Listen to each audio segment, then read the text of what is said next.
Hey, what's up? This is Kushbu with another question on real numbers. This is question number 1 of exercise 1.3, page number 14 of NCERT. Prove that root 5 is irrational. Root 5 को हमें irrational proof करके दिखाना है. So इसको हम contradiction के method से prove करेंगे. तो सबसे पहले हम इसमें ये assume कर लेंगे कि root 5 rational है. So let us assume on the contrary that root 5 is rational. हमने ये assume कर लिया कि root 5 rational है. अगर ये rational है, there exists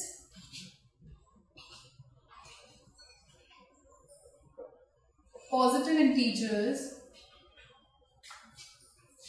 a and b such that positive integers है, तो हम ये मान लेते हैं कि हमारा रूट 5 इक्वल है a बाय b के.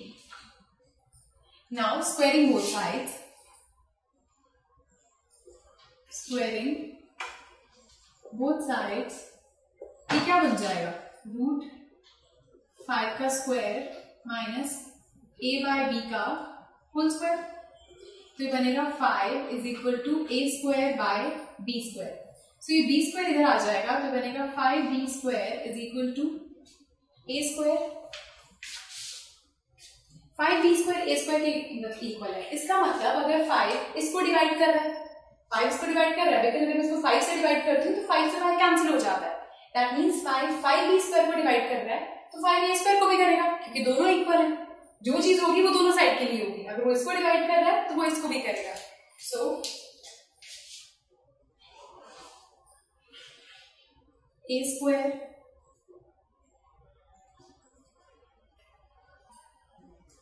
is divisible by 5. Therefore, a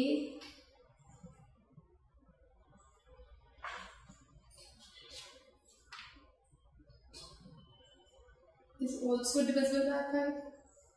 अगर a से a स्क्वायर डिविजिबल है तो a भी होगा, बिकॉज हमारी थ्योरम आपने पढ़ी है उसमें एनसीईआरटी में, उसमें लिखा है कि अगर वो p स्क्वायर को कर रहा है तो वो p को भी करेगा. एक थ्योरम इसमें गिवन है, तो उसके अकॉर्डिंग ही a को भी करेगा.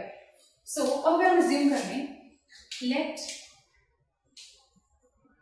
a is equal to 5c for some integer c.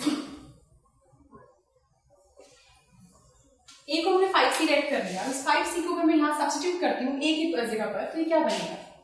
ये आता है 5b square is equal to 5c का whole square. So 5b square is equal to 25c square. अब अगेन 5 इसको भी डिवाइड कर रहा है और इसको भी कर रहा है, देयरफॉर इसको करेगा तो इसको भी करेगा.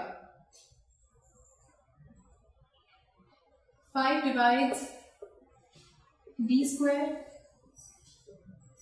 so it divides b as well, b को भी करेगा.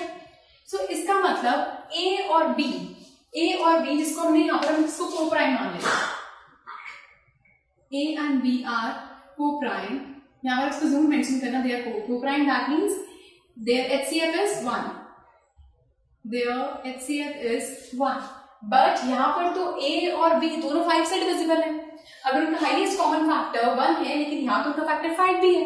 दैट मीन्स a और b जो हमने कोप्राइम अज्यूम करे थे वो कोप्राइम नहीं है.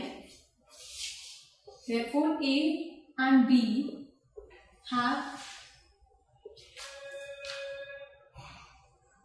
at least 5 as their common factor.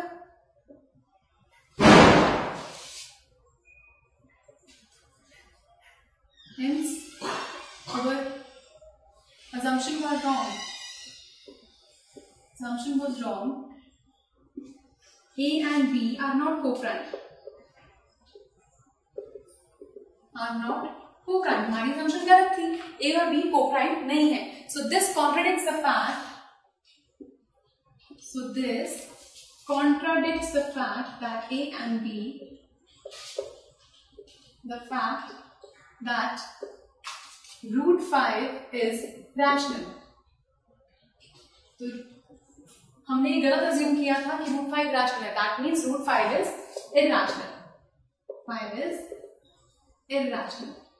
सो सबसे पहले हम इसको, कॉन्ट्रडिक्शन का मेथड यही होता है कि जो अज्यूम कर रहे हैं उसको वही चीज कॉन्ट्रडिक्ट करें, वही बात उस पर उल्टी पड़े। सो यहाँ पर हमने अगर इसको अज्यूम किया था कि वो रैशनल नंबर है, अगर वो रैशनल नंबर है दैट मीन्स वो फ्रैक्शन की फॉर्म में a बाय b फॉर्म के इक्वल होगा।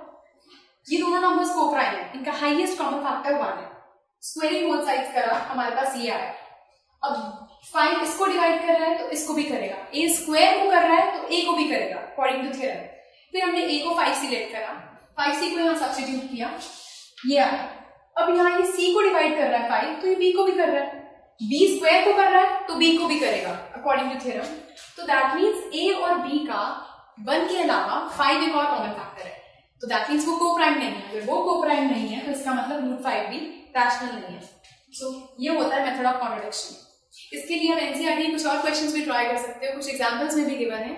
और अगर कोई भी डाउट हो please to write to us and to watch the next video for some more question.